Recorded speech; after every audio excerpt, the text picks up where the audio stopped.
Back, Dr. Haney. You know, Dr. Al-Hadid, I think one of the most important topics that we can talk about dealing with the Africana Studies Department is to talk about the African in the New World.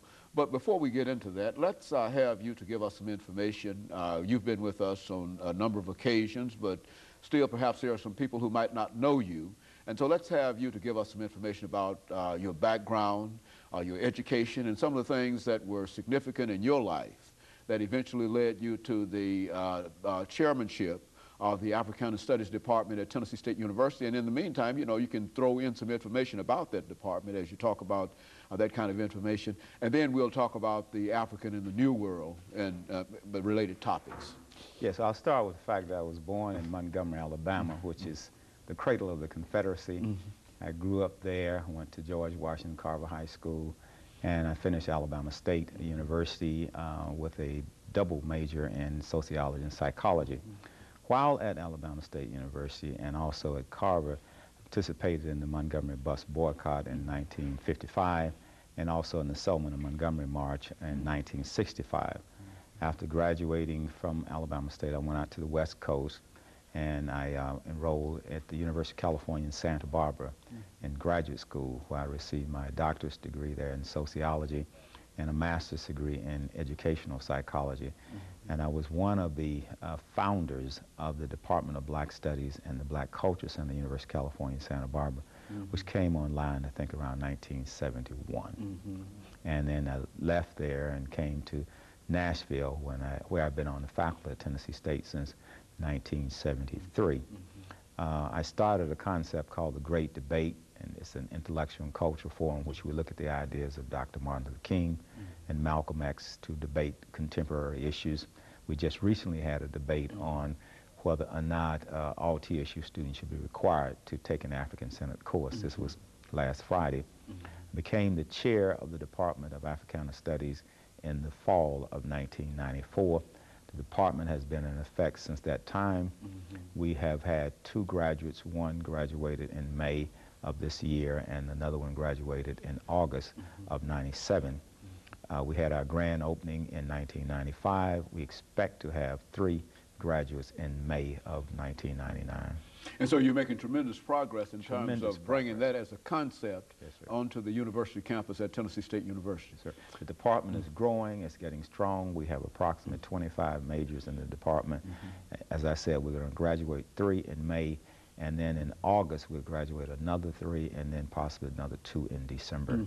So we're pretty much online in terms of meeting our goals and objectives for graduations.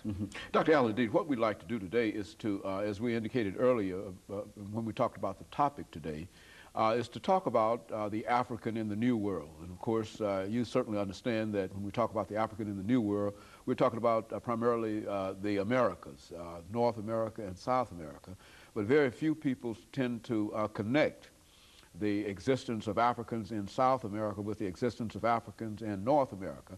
And so let's have you to, first of all, talk about the African in the New World. That is, to give us some information relative to him, his very presence in the New World, and then to sort of zero in during the rest of the program on his existence in South America, and then his existence in North America, perhaps if you want to make a comment, however you wish to do it. But essentially, that's the kind of idea that these are the ideas that we want to try to introduce this morning and to have you to talk about. Well, let me just start in terms of a baseline. Our very department, the Department of Africana Studies, is premised on that very idea that the African world, the community, is divided into the African continent and the diaspora. As you well put it, most of the diaspora, at least in the Western world, tend to be in the New World, which would include South America, the Caribbean, and we might also include Canada in that configuration, as well as North America. And what we have to realize, and we do this in our department, we offer African language, Kiswahili, Yoruba, and Arabic, and at the same time, our majors are required to take French, Spanish, in addition to English. And what that says for us is the fact that we have a lot of our people in South America who do not speak English, they speak Spanish. In Brazil, they do not speak English, they speak Portuguese. And then you find the same phenomenon in the Caribbean. So it's very important for us to understand that we have people of African descent throughout the Caribbean and South America. Let me just take maybe 2 as illustrations, or maybe 2 or 3 as illustration. Let's start first of all with Haiti. Haiti became a black republic, the first black republic in the Western Hemisphere in 1804. Toussaint Louverture, Desmond and Boukman, Dessalines rather than Boukman, fought against Napoleon's finest army and created a black republic. That movement in Haiti sort of inspired the abolitionist movement, at least the rebellions on the part of people such as Nat Turner, Denmark Vesey, and they always tried to keep Africans who were in captivity in North America from knowing about the Haitian Revolution because they did not want it to inspire. But nevertheless, people such as Nat Turner and others got wind of what had happened in Haiti, and they began to revolt and start insurrections. So Haiti represents a flashpoint for that whole understanding of the Caribbean. Another country that we should also know, in Haiti they speak Creole and French because there was the last colonizer were the French. At first they were colonized by the Spanish, and then the French came in and colonized Haiti. Jamaica is also very important. Jamaica is important because of the Maroons. These were the brothers and sisters that got off the ships and ran into the mountains and established African cultures there after they escaped from the plantation. In fact, many of them didn't even work on the plantations, and some escaped and went into the mountains.